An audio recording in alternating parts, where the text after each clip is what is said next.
So this is Annette, and Annette, I kept some of her hair dry so you can see what the texture's like. She's got color-treated hair, and she has it in a bob, and she wants to take it to a Pixie. So what I've already done is I've wet her hair down, and I just kept this stuff out so you guys can see what her texture's like. And I'm going to actually start at the nape. And if you look, what I've done is I've sectioned out the hair at the nape to make it more clean and to help me do what we call setting in the hairline. So I'm going to just take these pieces of hair and I'm going to use the side of my razor to melt the hair against the nape. So I'm going to pull it out ever so slightly, and then I'm going to start by putting the razor on its side and then just moving and gliding like this. What this is going to do is it's going to really help to make this look more tailor-made for her, and the stuff at the nape is going to grow in really nice and clean. And this stuff that's a little bit of the excess, I'm just going to go on the side and just take that right off. The hairline and the attention that we spend on cleaning up the hairline really helps ensure that the cut looks like it was made specifically for them. I've always loved that this is something in the Bumble way of cutting that you guys do kind of first. I think lots of times people think about this as an afterthought. You know, they kind of get in, they do the whole haircut, and then they do a little something to the hairline at the end. And I can remember, you know, in the early 90s, I guess it was the mid-90s, seeing it for the first time and thinking, wow, it's just so much smarter because the hair on top of it just lays so much better. It does, and the reason why we like to start here is because this other stuff that I have pinned up is going to come down over it. And by taking this down in such a way that it hugs the neck really well, it's going to ensure that we get this really nice curvature at the nape, so it just looks really beautiful. If someone's not done this before, any tips? I see that, you know, you're like pinching the hair, and what about direction with the razor? Great question. So I'm going to start. First, I want to think about the direction that the hair is traveling in. As you can see, it's pointing down this way, and she's got this swirl happening here. So what I'm going to do is I'm going to lift the hair up and opposite the direction that it's growing. And then by putting the blade on the side and pressing the back against her nape, I then take these nice long strokes. And even though this section's really thin, the amount of time that I took to do that, you can see it's just kind of like melted the hair away. And then this, it doesn't look as heavy as it did. And it allows the hair to just hug her head really nicely and not like poke out. So long, slow strokes, gets it softer, helps it lay down to the neck. Correct. And then the stuff that's underneath it, it's going to grow back in really nice and soft if I make sure that I'm using the side of the blade and just kind of tugging the skin a little bit with my thumb for a little bit of tension there on the skin. And it just comes right off. But I'm working in these little strokes to help soften, keep this area looking soft, not like it's been cut at. Right, you're not just buzzing it off, it's just making it taper out. I can remember many, many years ago, an educator here told me it's like, try to make it look like a newborn baby's hairline. Yes, I've used that line for so long. That's a great way of describing it. So see how soft it is? It's almost like it fades away. Yeah, beautiful. And so now these little pins here, we're clipping up some longer pieces that are actually going to be part of the nape as well.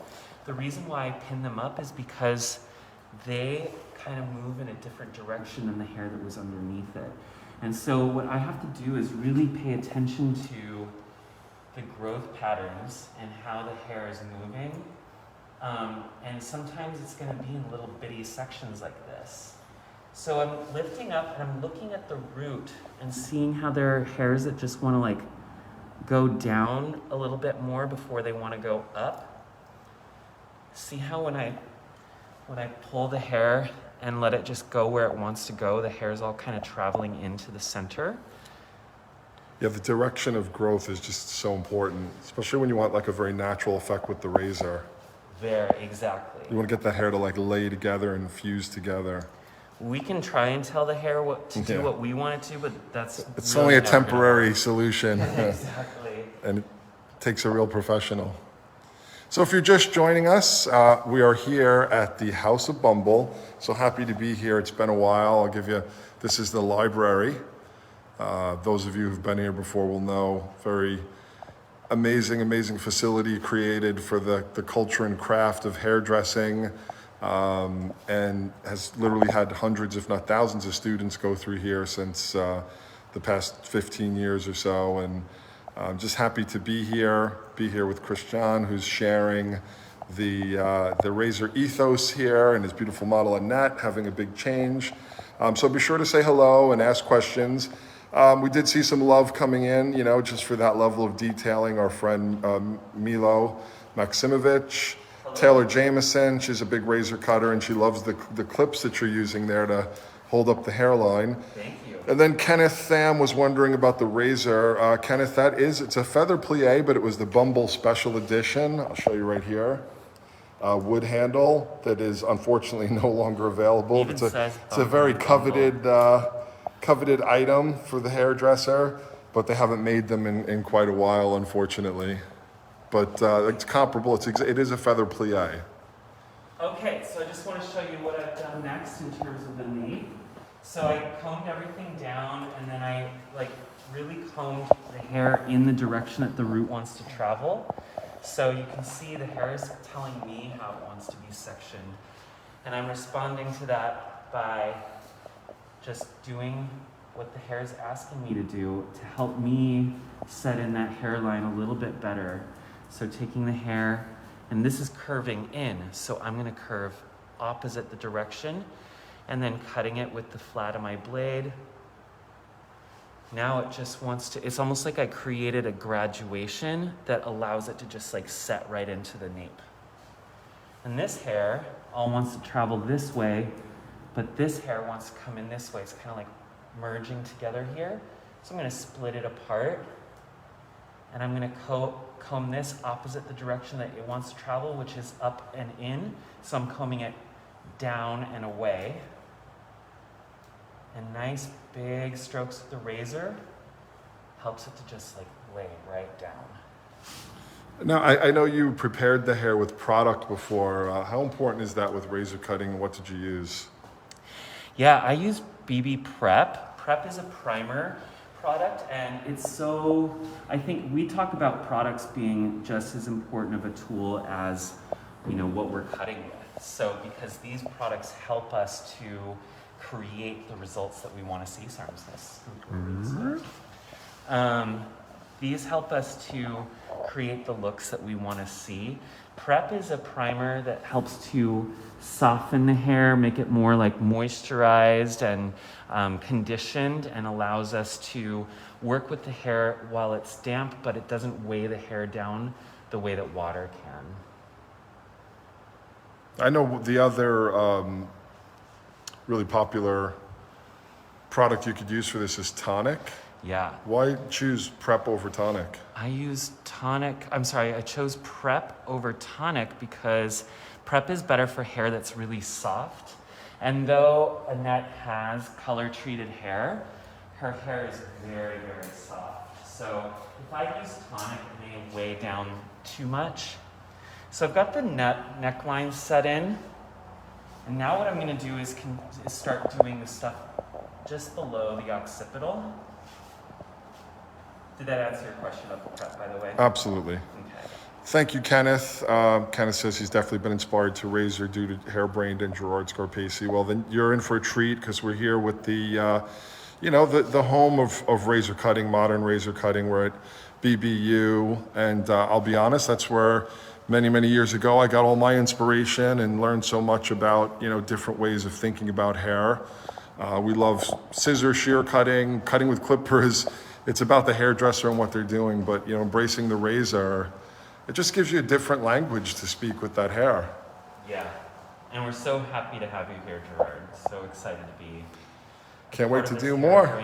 Yeah, me too. We got a got a bunch of stuff coming up in the spring, everybody. Yeah.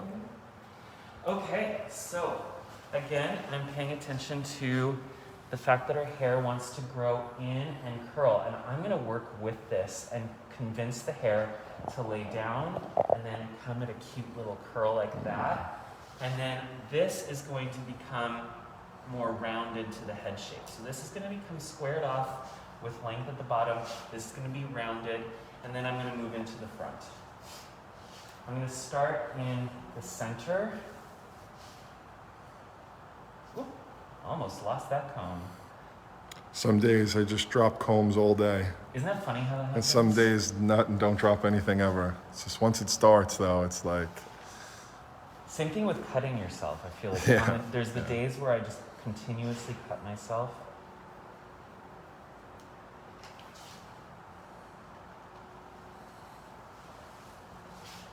And I'm using broad strokes because the broad strokes are helping me to keep length and remove weight at the same time. So it's creating this nice soft effect that also allows the hair to just sit right at the nape.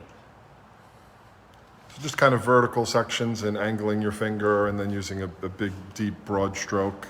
Correct. And the sections are being over-directed to the previous section to create a little bit more length. It's going to happen here behind the ear so I can get that nice little curl. Very often people ask me about like guides with razor cutting. Because, it is a little different, especially when you're, this open with your stroke. So any tips to people who maybe have a hard time finding a guide or? Trust your eye. Yeah. I think that's the scary thing is like we've been trained to question our own creativity, our own artistic eye, but in actuality, it's all right there. We just have to trust that we're seeing it and that our eye is actually, we need to just trust what our vision is. That's something that we talk a lot about in our education is what we call developing the eye. It's just like learning how to see things. And also remembering that we're artists and we have like a certain level of creative intuition as well.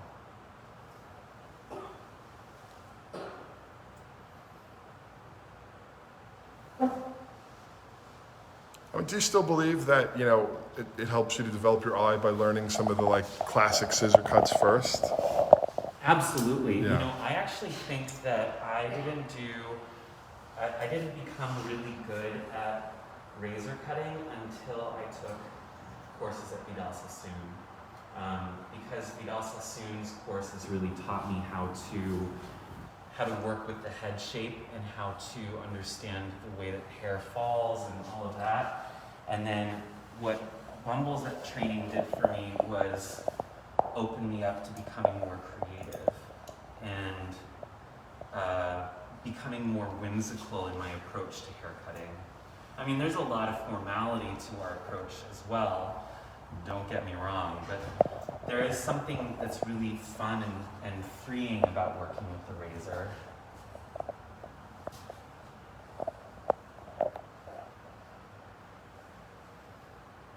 So this is another panel, just going a little further up the head shape. Is it kind of continuing what you've been doing underneath? I'm doing a slight graduation now. What I want to do is accentuate the round of the low crown. I'm following, my finger is creating the guide more or less. The finger angle and... Yeah, the angle at which I'm holding it. And still the same over direction, back, building weight behind the ears. Correct. I'm going to remove a little bit of weight in there first, help the hair to hug better, and then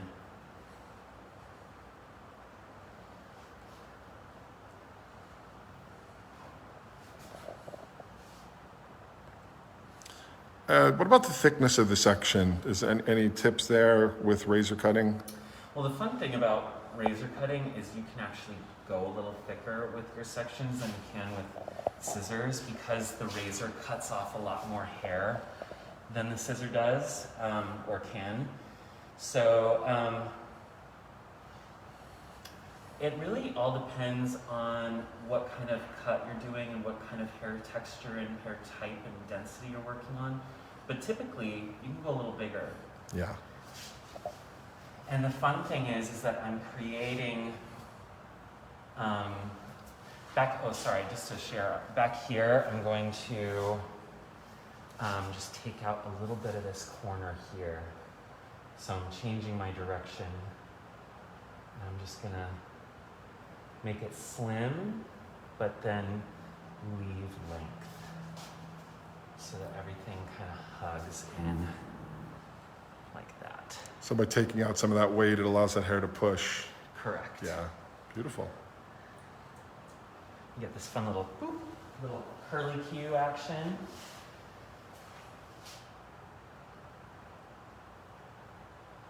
We're going like borderline Pixie here. So that's like a pixie bob. Yes. I wanted to show this beautiful work on the back part of the collection here. These are sketches from Alexander de Paris, one of the all-time godfathers of hairdressing. If any of you are just joining us, we're here at the BBU, the House of Bumble. And if you've been here, then you know this room. This is the library with the incredible collection of books, where when you're on break from a class, you can look through and gain inspiration, network with your peers. It's an amazing place to be. We're working with Christian von Bremen, and he is taking us through this beautiful little makeover on Annette. Hi, Annette. How you doing? Fantastic. Yeah? Excited for your new look? Oh yeah, I can't wait to see. Awesome. If you have any questions, just feel free to type them in here, and I will be sure to address them with Christian.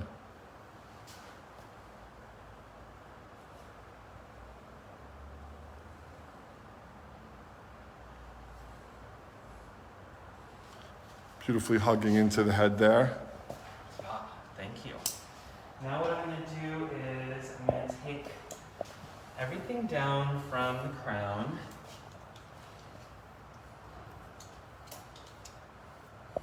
Got some love coming in. Taylor Jameson. Cam Rachel says he is perfection. Taylor says very cool. Thank you. I also, you know what I'm going to do? I'm going to actually wet down the front. So I'm going to show you how I like to use prep. And this is priming the hair. So just a little quick shot of it. I want to saturate the hair, but I'm going to start at the ends, because the ends are the part of the hair that needs the most moisture. Even if I'm going to be cutting this stuff off, I like to start the most porous parts and then work my way up. And this product is incredibly light, very gentle, and it's not going to weigh the hair down at all. In fact, it actually makes it so much softer, and I don't have to worry about any kind of tangling or anything like that.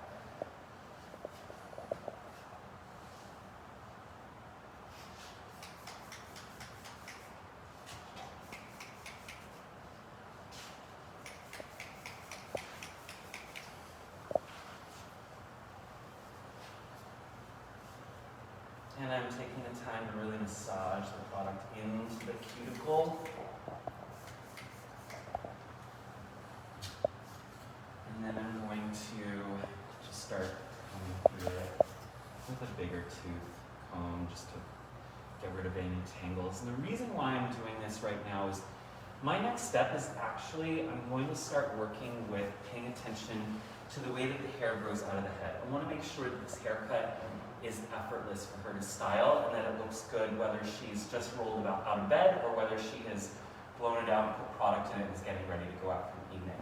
I want it to be easy, effortless, cool, and also just showcase her own personal style well. So what I'm doing right now is I'm combing the hair around and trying to identify where her whorl is. And that is going to be more or less how I determine my sectioning from here on out. So kind of the way the hair grows from the crown. Correct.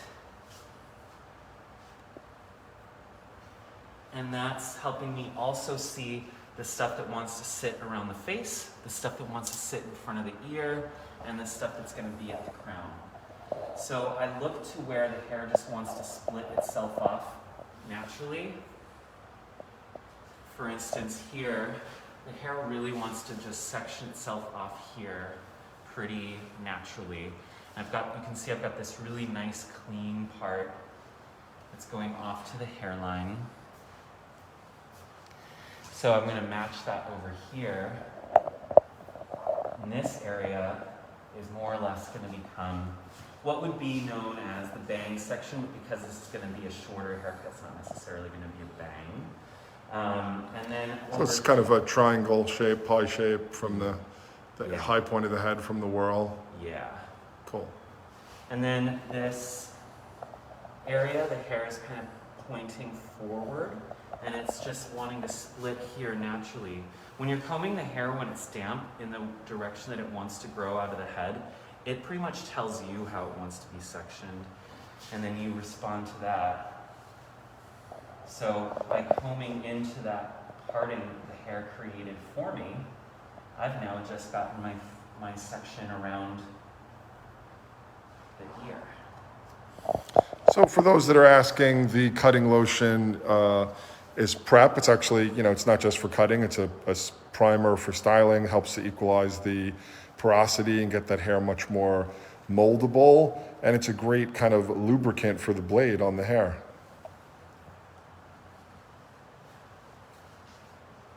So this is the stuff that's going to fall around the face. And then all of this is going to be like the crown and the sides. So I'm going to take everything that sits, well, let me see here. I want to see how the hair moves before I make my next decision. All right, so this hair, I'm gonna do what we call beach ball sections. And the beach ball sections are like exactly like what you would think of when you think of the stripes of a beach ball. So I'm going through from her whorl, which sits very much at the very center top of her head, the apex. So it really is going to look like a beach ball in a sec.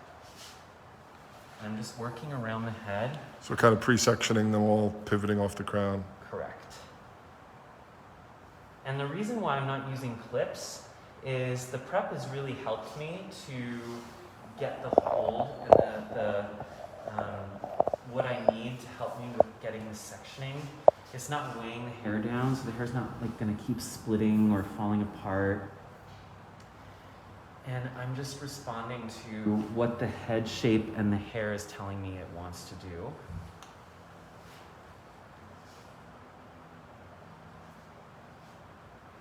So on the side here, we've got this section where I say they, like they're, talking to me. But the hair is wanting to do a section like this and a section like this for the side. So I'm just gonna trust it. If I look at this a little bit more, what it's also saying is that it wants to split off just a little bit more right there. So it's kind of like we're getting these inverted triangles. And that's actually going to help with the round shape that I want to create. So sometimes you just got to be a hair whisperer and ask the hair, like, what do you want to do? You want to do what? Okay, that sounds crazy, but I'll go with it, And then this is going to help me. You can see already the shape is happening here. Like this is going to help me to set in on right around the mastoid. And then this is the stuff that can go right above it. You'll see more when I get there. It'll make a little bit more sense. Something else that helps me with my work is thickening spray. And thickening spray, this is a limited edition bottle for Cancer Awareness Month, but this is something that helps to provide hold for the hair and helps you to, it's kind of like liquid clips more or less. Just spraying it through at the sections and then tapering off through the ends. It's going to help me to see the haircut even better while I'm working. I'm going to switch things up a little bit. Let's do the front. So I'm going to take this section and separate it in half. And then looking at her hair wants to come over this way, so I'm going to listen to it. I'm not going to try and tell it to do something other than what it wants to do. I'm going to take all this and holding it right off the round of the head. What that's going to do is it's going to give me a little bit of a soft graduation so that the hair will just want to like hug her forehead. Are there any questions? No, just there were some questions about prep. I think we covered that, and then people just really enjoying it and excited to see the makeover. So I'm using what we would call like broad strokes, and the reason why I'm choosing to do broad strokes is it's going to help make everything nice and soft. Were those broader than what you were using in the back? It was broader than what Yeah. I'm using in the back. And there's a little weight right here, so I'm just going to go in and chip it out like that. So that's a little bit of weight removal. And you check your work by moving it when you're doing the razor, because the razor is all about creating movement and softness and not worrying so much about everything matching up and being the perfect line. You can do that later at the end if you want with scissors. But more or less, this is just like the length that I want it to be. And then we're going to come over to this side. It's beautiful already. Thank you. Nice little swing. I'm going to let this side be my guide for this side. Actually, I have to change the razor. This got really... It's funny that you ask, because someone just said, how often do you change your blade? I changed my blade. Summer Burke. It's like you're psychically in tune with me. Yeah. I change the blade usually like every couple of haircuts. Sometimes you'll work on coarser hair and you may need to change the blade like right after that haircut, or sometimes in the middle of the haircut. And sometimes you just get blades that just aren't as sharp as the others, you know? So the blade that I just replaced, I think I'd done 2 haircuts on. Like midway through, that last section, I was like, I feel like it's getting too dull for me to get the cut I want. So that's why I stopped. It's like sharpening a pencil. You sharpen it when you need to. That's a good example. Yeah. There's no rule. You just, when you need it sharper, you sharpen. But you can see the difference, how it just melted right off. Yeah. So I'm checking it by moving it. There's a little bit of weight here still, so I'm just going to chip into it. So when you do that, you just kind of break the plane of the hair with the tip, and you just kind of do a little soft stroking motion, Yeah. creating some space and separation. Yeah. And then I check my work by moving it around, seeing how it wants to take bend. Like, does the hair want to take on a bend?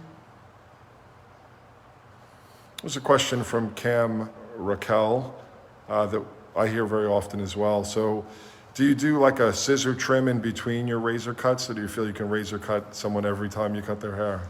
I'll cut razor every time. And then sometimes maybe they want to change it up, and then I'll use the scissor. But I find like once a person gets a razor cut, they tend to get razor cuts every time. And another nice thing about that is that the longevity of the cut is, it can last longer, and it just like evolves better on them. And I think every client appreciates when they have a haircut that just lives for a nice long time, looks good throughout the whole grow out process. So they may not come in and see you as often, but they're thrilled with what they get, and then, you know, they tell all their friends. And Okay, so this is a slightly different approach now, being able to kind of, and I know a lot of people have a challenge with this, with razoring and elevating like this. So any tips you can give? yeah, so think about trying to keep your hand as parallel to the floor as possible. And what that does is it takes out little corners so that it helps the hair to like hug the head shape better.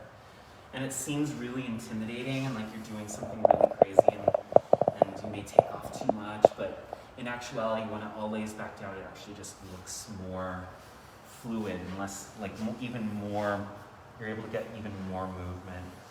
So there are details that I want to do here, but I'm going to save that for the end, because stuff that I'm seeing that I want to remove now, I may want to have kept at the end. So better to leave it than wish that you kept it.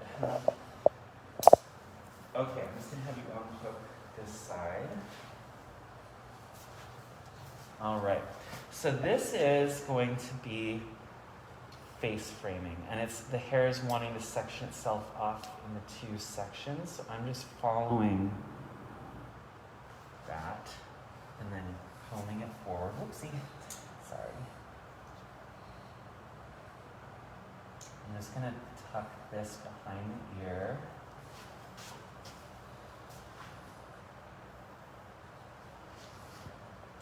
And now what I'm going to do is take all this stuff and I'm going to connect this length here. Actually, I'm going to just have to re-wet that a little bit.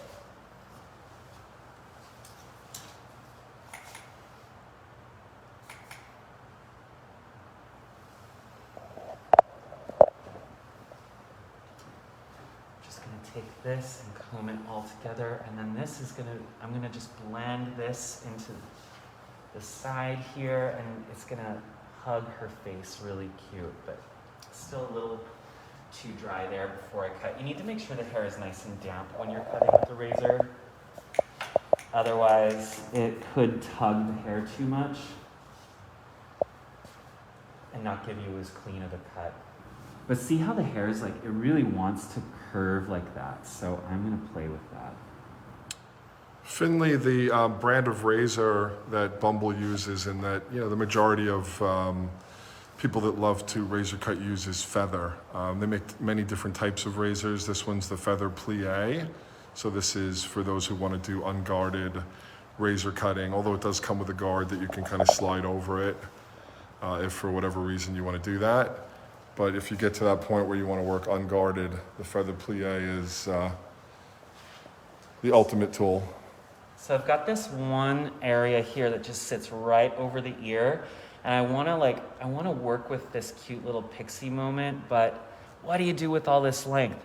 I take a nice slim triangular section, and I'm going to actually cut it so that it falls, take that out, so that it like removes weight around the ear. And then the other stuff just goes right on top of it.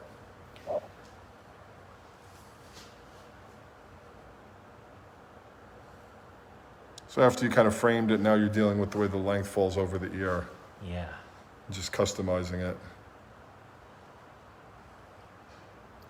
So it's so like liberating, you know, to not be restricted by like cutting angles, if you know what I mean. Like you're really just kind of sculpting the density of the hair the way you want it to go, and not like, oh, how do I make this piece connect to this piece? Right.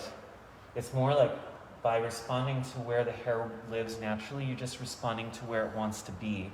And then how can you make harmony happen throughout the head section to section? Yeah, and the razor is just such a great tool for that, because it just like connects to your fingertips, and you know, where you point your fingers, it does it. You know, not that a scissor's not a great tool, but it's just so much more architectural. Yeah. You kind of, once you lay in a line, you really, you know, you can't just go in a totally different direction. Where with a razor, you've got that freedom to manipulate your shape as you're working with it. But that comes with a lot of responsibility, because you have to really, you know, have the hands to do it. Otherwise, it just kind of turns into a big salad, a big salad of hair. Yeah. A hair salad. No one likes a hair salad. Yeah. All right, I'm just gonna go through, and I'm just kind of paying attention to I'm just listening to my intuition right now and just responding to what I'm seeing in order for me to get all these sections to work well together. So these are all the pre-section kind of beach ball sections. Correct. Looks like you're taking the top out a little bit and working. The top out. I'm cutting it off like just at the parietal area, because I want to make this slim, and then I want this to have a slight over, like this is going to be undercut so that this can hang over it and have a little bit more movement. Cool.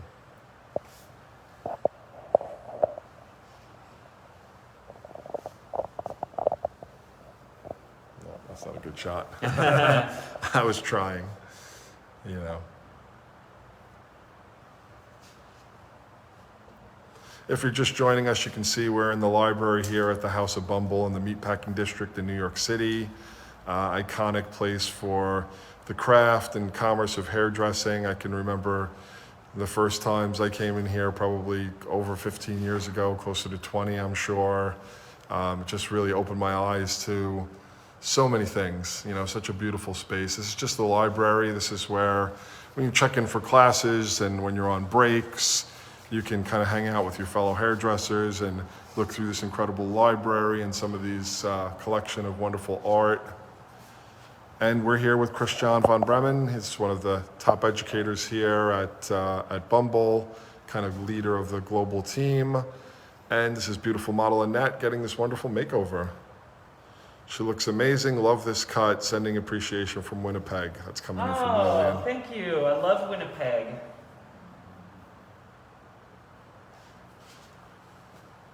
And you can see right there the benefit of the product too, because you can start to sculpt the hair and see how it's moving. Yeah. You know, when the hair is just totally I want to say uncoated or like raw with nothing in it, it's just, you can't manipulate it as much and kind of look for the opportunities. I'm really paying attention to how the hair is traveling together, and looking at the grain, and then the stuff that's poking out and like not really able to get combed as well is an area where I might need to make some adjustments. So down here, I actually want to see a little bit more strength. Oh, whoa, that was like a slingshot.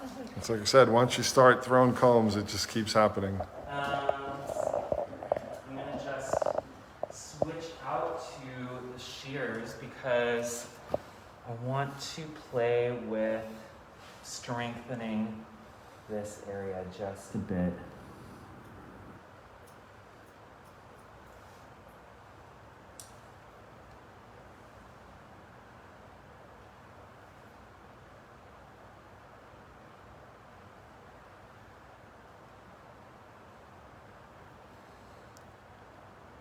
So that's all overlapping that little corner, and that's that little bit of extra kick that you've been talking about.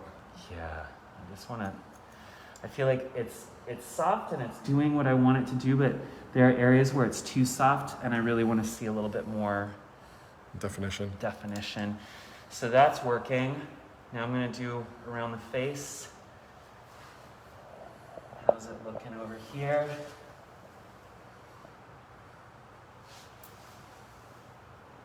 Yeah, this is cute.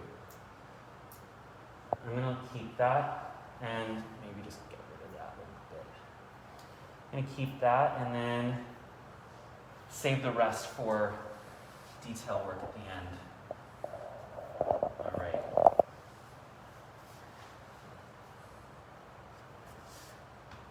So I'm going to come around to the other side. I'm going to do the same thing over here.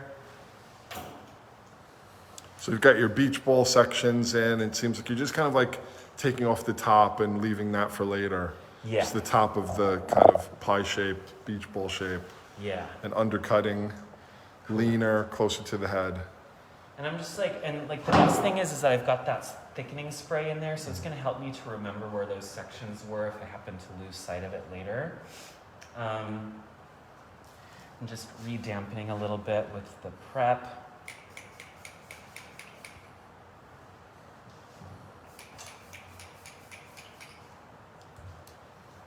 And again, I'm gonna bring this side over. It's looking so cute. And this is gonna be more or less my guide for what happens in front of it here. Let me have you, I'm just gonna come over here. Shania is asking about the razor. Unfortunately, Shania, those wood-handled feather pliés are not available anymore. They haven't been for about 10 years. But if you're looking for the plastic version, they sell them in the Bumble Pro shop. We also sell them on hairbrain.pro. But unfortunately, the wood ones are not available. Believe me, I've tried to get more. Me too. Once this one's gone, That's it. That's it. So I talked about this earlier. I'm just like getting rid of some extra weight above the ear, but keeping it soft so that it still wants to hug. And then this is coming down over it. over directing a little bit and using the area here as my guide.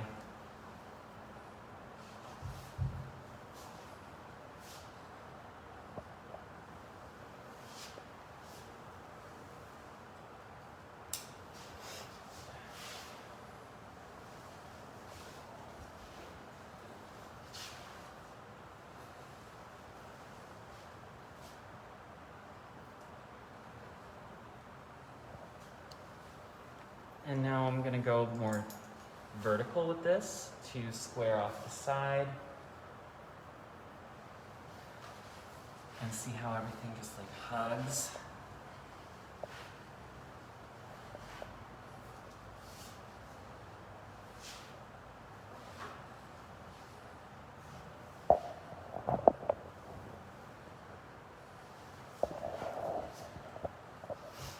And then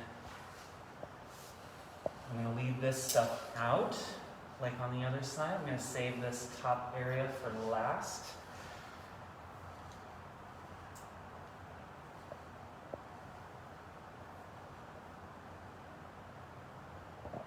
So this is more like the side above the ear, and then this is the stuff that's going to like hug down here.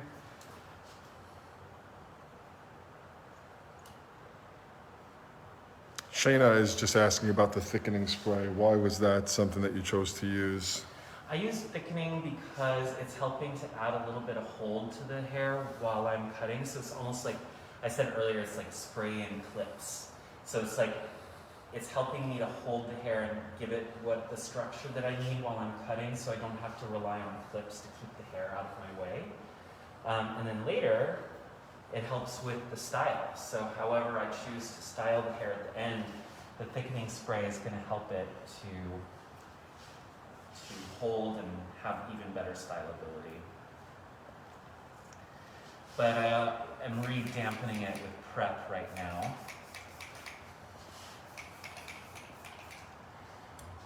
Making sure that I'm keeping the hair damp.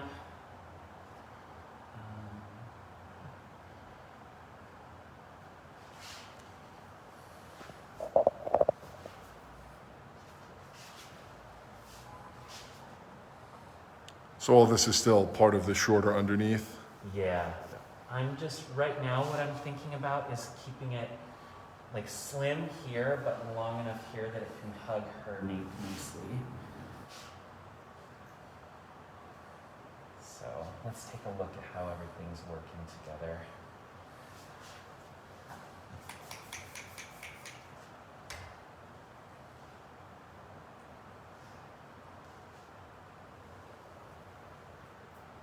So see how it's all wanting to stay together and it's blending nicely. Then there are just little areas where I need to remove some extra stuff.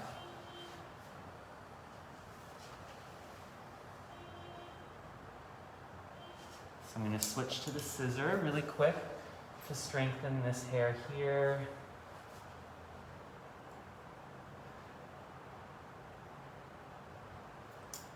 So everything just hugs and lays nicely.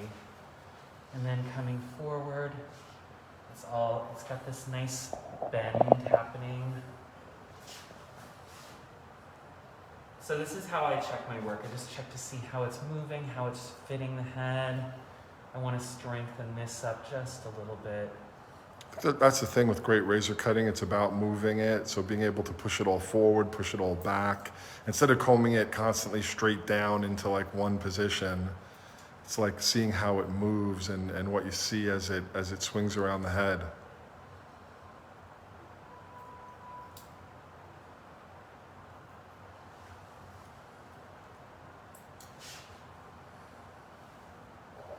All right.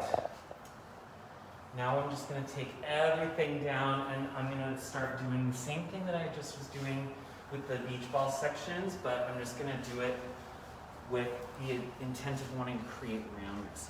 So we started in the back, we got the little kind of undercut in the nape, and then there was a little bit of weight buildup, came into the sides, beach ball sectioned it all off, cut in the beautiful fringe there, a little bit shorter in the center, working out longer in the corners, face frame, and then began the undercutting.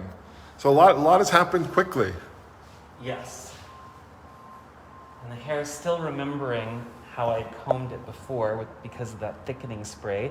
I'm gonna remove some weight, and then I'm removing some length. I'm gonna do that again, removing some weight, and then removing length. It's that combination of the two things really makes a difference in the hair, going in and being able to kind of slice through with the blade and remove the weight and then work on the length. It's kind of the combination happening all the time. This stuff is later going to get elevated, and I'm going to cut off these corners with the upward stroke, but I'm saving that for the last step. Just so you know, because it does look a little longer here than here, but that's going to change. And I'm going to do the same over here.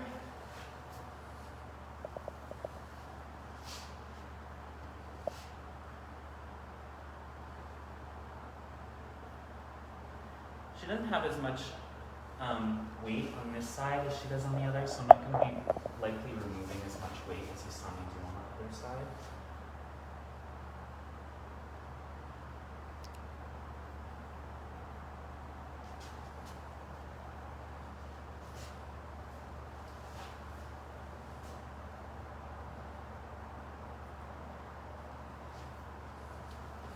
And now we're going to go around to the back. And already, again, I'm always responding to how the hair wants to separate itself out. So this hair is all kind of gathering here. So that's one section. This area is wanting to be a section, and then this area is going to be a section. So it's almost like the hair is already telling me it's like corner, corner, and then back. I love the way it's working with the color. It's really, now you can see the depth in the base, and Oh yeah. yeah, it really encourages the texture, being darker at the root and then lighter on the ends.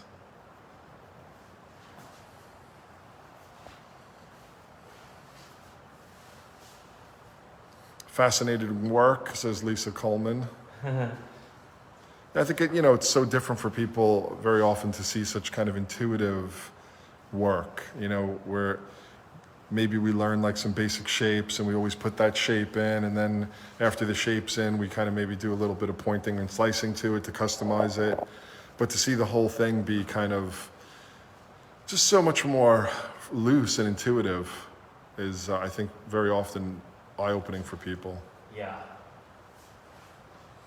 Yeah, I agree with you, Taylor. Taylor says razor cutting is finally becoming more mainstream. Yeah, it's been a long road. Yeah, I'd say, the rebirth was in the mid-90s, and it had a lot of time for people to relearn something that had been lost and reinvent it. But yes, I think we are seeing it more now than I've ever have.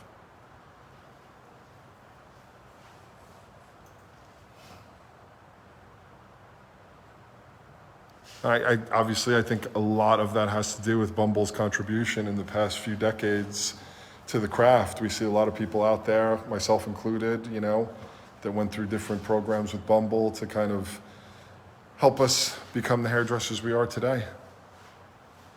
And excited to say that in the next few months, this academy will be up and running again, offering courses. And Christian was just talking about some digital projects they have. So the university will be really back to full speed and contributing to our industry. I'm just going through and removing weight where I see it accumulating.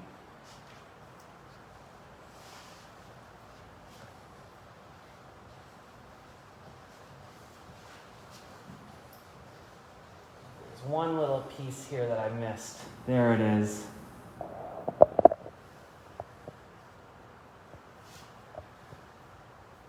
Thinking profile is so cute. Yeah, it is. Very pretty. Okay, so I want to start moving it around a little bit more, and I'm going to go in and start doing some detail work. Beautiful. Feels like, Yeah. Feel liberated? yeah. I'm going to add some repair. This is going to help bring a little bit more moisture and separation to her hair. It's great to use before blow dry, but I also like to use it while I'm cutting when I've gotten to that point where the hair is on the damp side, but starting to dry. I don't want to have to wet it again because I really want to start to see the detail. And really working it into the cuticle with my hands. I'm gonna add a little bit more. And I think what it's become a lot more common now, but again, for me, it was one of these revolutions of really using product, and not just like one like little cutting lotion, but using product throughout the cut to mold it and shape it and see what was there. And I just remember first seeing that with Bumble, with some of the original products, the grooming cream, the Brilliantine, and I think it made such an impact on me. I don't think I would want to cut hair without great product. No, it's sometimes if I'm cutting hair, like if I have to go to a friend's house and they want a quick haircut, I don't have product to work with. Yeah. I'm like, what am I gonna do? Like it's gonna look so much better if I have some product in it while I'm working. But... Very true. All right, so there's still some detail that I need to do. I'd like to do it with a scissor, just to get it a little bit more strength in certain areas. So I'm gonna go through and do detail work with the scissor now. So you just, when you think, okay, I need a little more strength, then you reach for the scissor. Correct. The razor's great because it's so intuitive and you can like really just go with your creative eye and move really fast. And then sometimes you just want to go in and refine certain areas a little bit more with the scissor. And pretty much always point cutting with this, as opposed to kind of more club or what people would call, blunt cutting. In the areas where I want to see a lot of movement, I point cut, and I do pretty deep point cutting to replicate the effort of the razor. But in other areas, like you saw me do at her nape area, I wanted to see strength there, so I cut more blunt.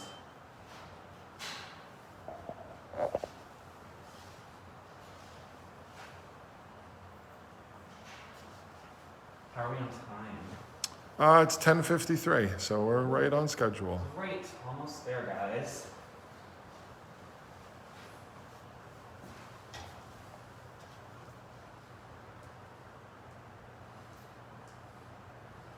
I love that. Just a little swoop to the side there. That's the thing too about the razor, is it really helps to get that movement in the hair, and you can just push it with the comb, and if it's all traveling together, you know that you've done something right. Rob Hollis is saying, love that room, had some great lunches there. Yeah. Let's scan through here. Yep, they provide wonderful food here. And then this is just this collection here of incredible, all these books are related to hair and fashion. And then, you get to kind of connect with your fellow students and educators here. So it looks like early summer, classes will be up and running again, which is exciting.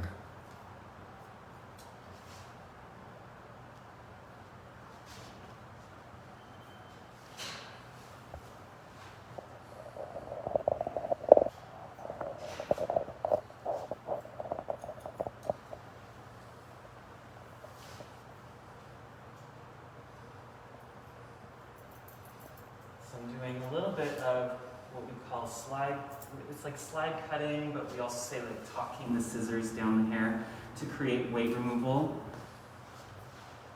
Because it's kind of like the scissors are just going like, I'm definitely going to steal that one. I like that sound effect. You have to actually use the sound effect while you do it, or it's not going to work. Yeah.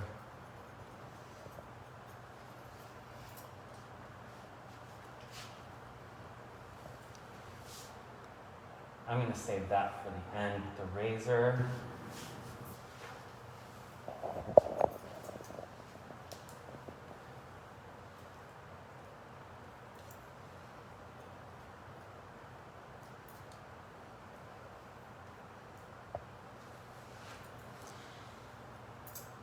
Do you find as you kind of zero in on the finish, you tend to get a little bit more quiet? This is like so visual. So visual. I'm pretty quiet as a hairdresser in general. I'm not a really chatty hairdresser. But when I realize that like I've got a couple minutes left to finish, then I definitely get even more. Don't rush. We're okay. Yeah. Talking the scissor down, just helping to release some weight there.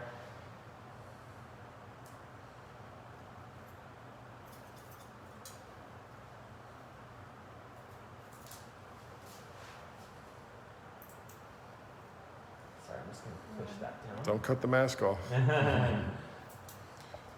We don't want to break any policies. We're not rebels.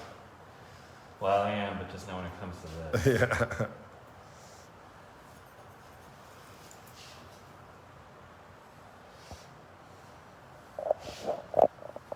Alright, just want to strengthen this area a little bit more. What are some of your favorite references for shorter hair? I mean, I think we always hear about Audrey Hepburn, and unfortunately, I think probably a lot of younger people aren't super familiar, but what are some of your other references? Love Edie Sedgwick. Yeah.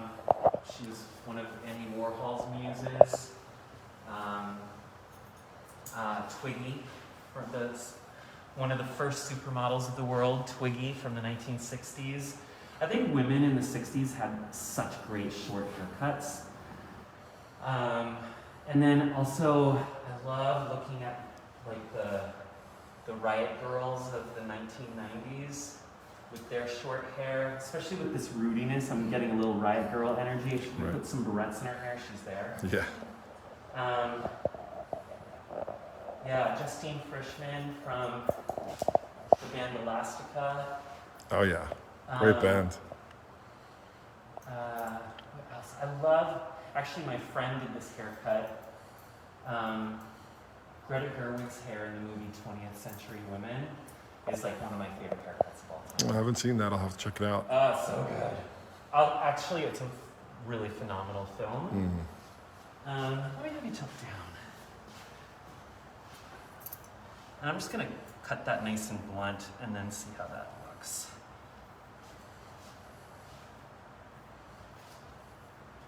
Yeah, little point right there. It's just some extra weight.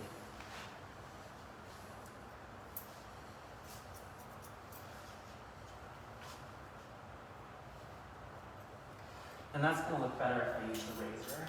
So I'm gonna get that weight out with the razor.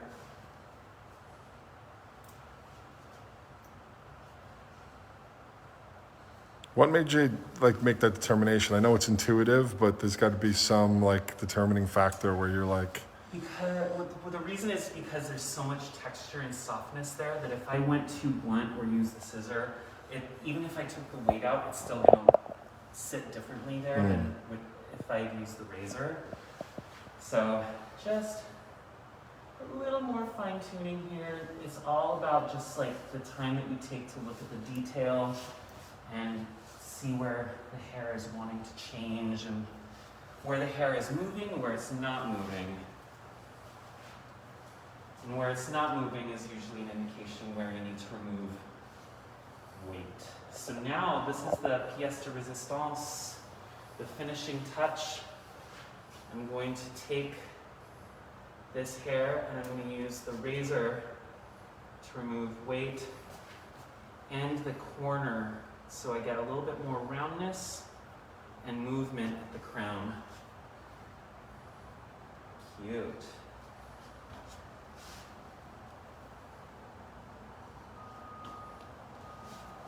And then I'm going to do the same here.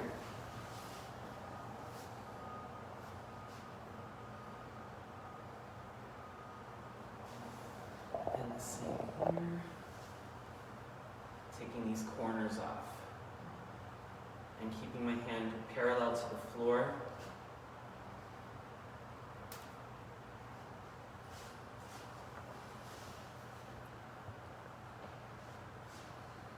Okay, and for finishing, I'm going to take a little bit of this BB cream contour.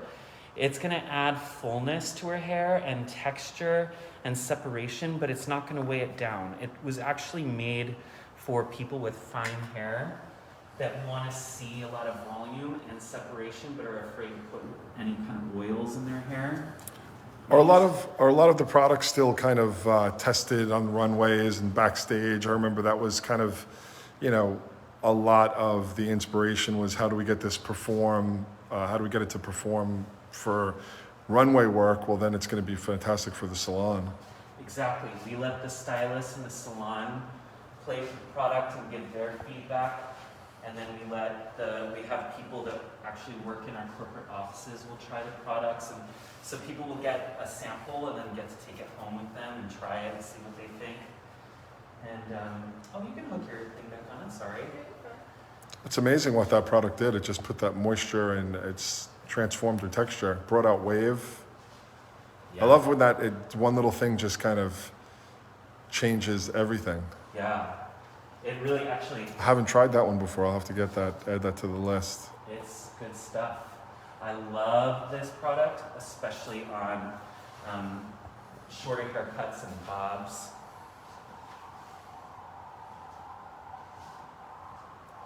Beautiful transformation here at the House of Bumble. If you're just joining us now, this will be saved. So you can watch all the way from the beginning and see Annette had kind of a one-length bob down a little bit above the shoulders. And she was ready for a big change today, and she got one. It looks fantastic. Yeah, I love the root. I just feel like it gives Yeah. it so much more dimension. And Absolutely. And it's kind of a tricky thing to do when you take hair down short, but the way that it works with the depth on the base there, it's awesome.